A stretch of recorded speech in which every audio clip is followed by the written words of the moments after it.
All right, 97.7 Outlaw Radio FM listeners, you already know what time it is, and right here, right now, we actually have the one and only, the ever so talented, we got JoMi right here, live on the line. How are you doing this evening? Good, man. Thanks for having me. How you guys doing? How you doing, man? Oh, man, best as I can be down here in Canada, man, you know, just dealing with that Canadian weather, but I'm Canadian, so I'm pretty well used to it by now. Yeah, how is it over there? How's the weather like right now? It's, honestly, she's a tidbit nipply, but other than that, man, it's, pretty normal for Canada. It's just cold, no snow, thank God, so that's good. Yeah. We definitely don't have that type of weather out here in the Bay Area, man. It's just sunshine. Hey, man, well, you know what, anytime you want to trade, I'm most definitely up for that. Yeah, for sure. But I know you're a busy guy there, JoMi, so I'm going to dive right into this broadcast, man. But I want to take you back to the beginning of your amazing career this far, and I have to ask, man, like, what actually made you decide to venture into the music industry initially, man? Because you're such a phenomenal MC. Thank you, brother. Appreciate that. And I guess music has always just been part of my life. The very first memories I've ever had is just my dad just blasting music. Can we cuss on you or not? Oh, we most definitely. We're completely uncensored. Swear away. But my dad just blasting shit. You know what I mean? From oldies to reggae, and that was my very first, I guess, memory of just music. So since then, I've always just gravitated towards good music. And then a lot of my mom's side of the family, they're literally all musicians. So I think, to answer your question, I think it was just a matter of time, honestly. It was just inside me the whole time. And then, when I fell in love with hip-hop as a kid, I've always told myself that I wanted to make music like that. And then I kind of just gave it a shot. And, here we are, still trying to, improve and move forward. You know what I mean? And when you said your family, they were all musicians, were they hip-hop artists as well, or did they do other genres of music? And if so, did you ever try and venture into their genre first, or did you go straight for hip-hop? No. First part of the question, definitely not hip-hop. My actual, race / ethnicity, I'm Mexican. So they're musicians on the Mexican world, you know what I mean? So a lot of instrumentation, horns, drums, so definitely not hip-hop. And yes, I did try to venture into that type of genre, but not directly. I learned how to play the guitar as a little kid. So, I grew up in Oakland, so it was a very, both black and Hispanic dominated school. So it was very cultural in the way where they used to have these assemblies, and you'd have to go up there as like some form of talent that you had. And I just remember playing my guitar in like assemblies and things like that. But on the Hispanic side, so yeah, I guess you can say that I did try to venture into my family's genre, but it was short-lived, just because I started listening to hip hop shit. Like, I don't know, I must have been like 10 years old. And also, man, in the year 2017, you actually released the mixtape titled Behind the Curtains that actually made a huge impact within the hip-hop community. I was wondering if you could actually tell our listeners a bit more about this phenomenal tape. And, of course, is it still available to be streamed or purchased today for the individuals that want to go back and hear your earlier work? Yeah, that was definitely the first mixtape that I put out. Officially, I had released music before, but never in a compilation like that. That was the first mixtape that kind of just, it opened people's eyes and people started taking me serious. It was, between me and my brother, who's my engineer / producer, and yeah, it's still available. However, the newer project after that is Samo, and that's on Spotify and all the streaming platforms. Behind the Curtain was much more of it's not on Spotify, but it is on. I believe it's still like on SoundCloud and what else? DatPiff. Because that was in 2017. But that's still out there for people to listen and want to listen to my early work. And I gotta say, man, I actually sat back and listened to that project, man. And I gotta say, the one song that really stood out to me on that particular mixtape is actually "She Said," and I believe that was produced by Robo Drummer. Yeah, Yeah, you definitely did do your homework, man. Yeah, it was produced by him, and thank you. She said it's featuring AR the artist, another good friend of ours that I started making music with. Unfortunately, he doesn't make music anymore, but we still have some of his vocals on there. But yeah, that's a good track right there. I think that's one of my favorites one in that mixtape, in that particular mixtape. And also, when you actually brought up Samo actually a few moments ago, I have to ask and dig a little deeper into that project, man. Because I gotta say, I think when I listen to that project, is where you really found yourself as an MC. I have to say, ask, man, because I do know a lot of our listeners that they love hard copies and they always give me crap if I don't bring it up. So I have to ask, man, do you have any hard copies of this particular project? And if so, how can our listeners actually snag themselves a few copies if you do have some in stock? Yeah, I do have some hard copies. It's just we're working on our website right now for people to be able to order them. But if they really do want them, they could just follow me and DM me directly, and we can make it happen on official or not official. It's, my Instagram would be JoMi JoMi DLR. That's the tag on my Instagram. So JoMi DLR. You can just DM me there. And also, as well, you are actually the founder and CEO of Dirty Laundry Records LLC. I was wondering, what actually made you decide to start up this company? And, of course, what services do you actually offer to the general public today? Well, I think it was only right to take that step, only because if you want to make it fully independent, I think you had to establish yourself and be able to have like an actual foundation for when you do release music, to be able to fully, own your masters and everything 100%. So it was the next natural step to be fully protected once you start releasing music independently through the LLC. So, God forbid somebody's trying to sue you or something like that, at least you have some form of protection through the LLC.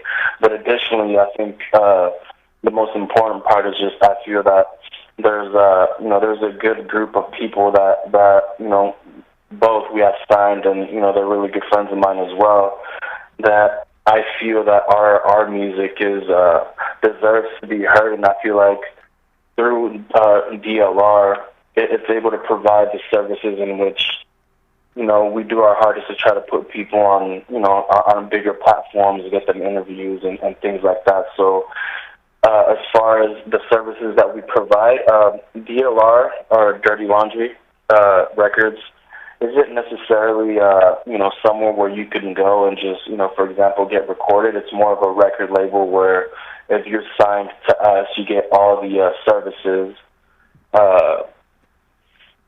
that essentially would benefit you as you trying to be an artist. For example, yeah, we'll record you, in the house. We'll do the music videos. We'll pretty much a one-stop shop for the artists that are signed to DLR. And shout out to my people listening right now. I know my business partner also, she's on the line. Ozzy, what's up, man? I know you're listening right now. They're all part of DLR as well. And I gotta say as well, man, you definitely have a phenomenal company put together there, man. I gotta say, I was actually taking a look at it, and I gotta say that LLC is definitely a phenomenal thing to have, man, because especially in the music industry, some people get greedy over little things, and you never know, man. It definitely does protect you.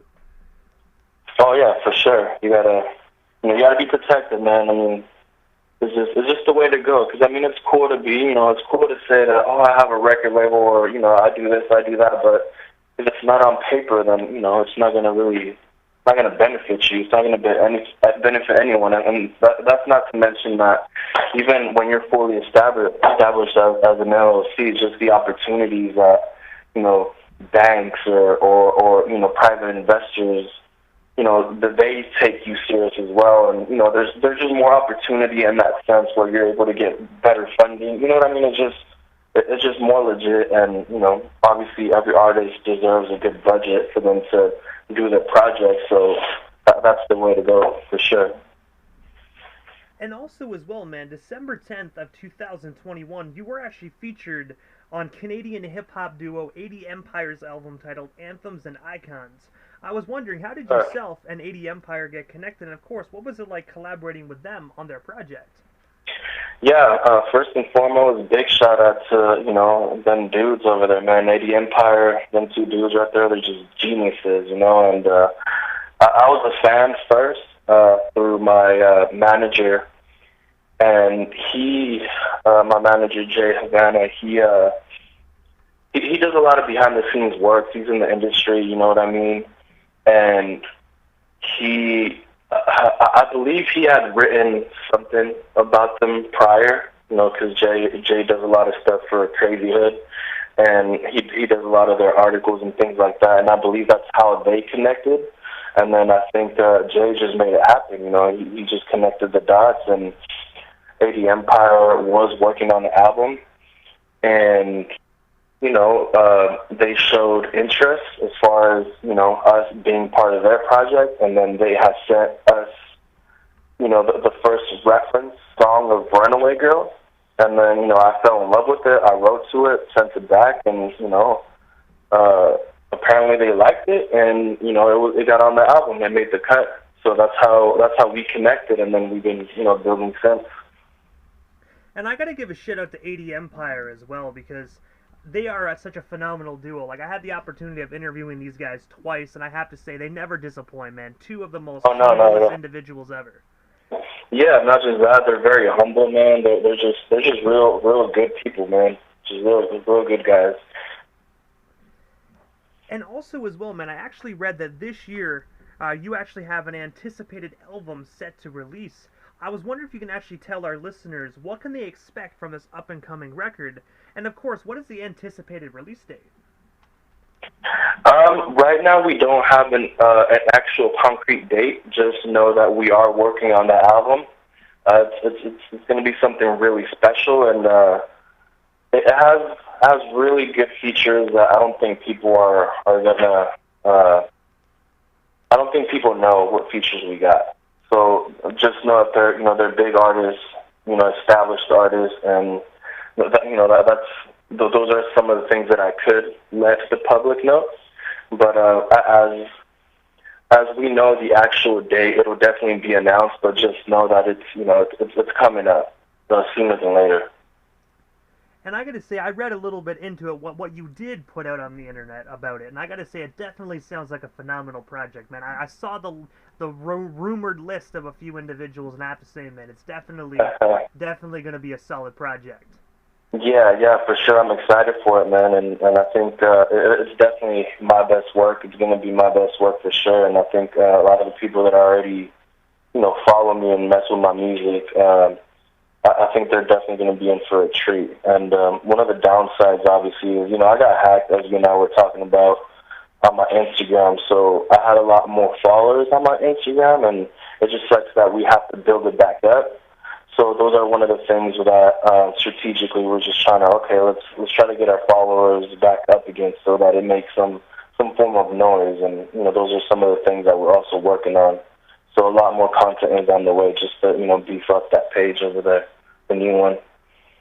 I gotta say, I definitely hear you on the hack situation. I had a similar situation with my personal DJ account, man. I was at 8,000 followers, now I'm back at 300, and since it's a new account, Instagram deactivated it, so it's pretty well just like, it's pathetic, man. You gotta love social media, man, but I do hope that that this account stays solid for you, man. You get those followers. Yeah, I hope so too, man. But yeah, we'll make it work for sure. You know what I mean?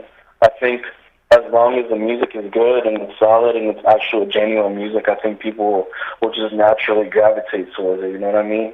It's not, because we do take our time. We do actually enjoy and love, making this music stuff. So I think the more genuine you are, and the more actual good music that you actually put out, it's only an act of, God or the universe, whatever you decide to believe in, that just kind of brings people towards you when you're actually saying something.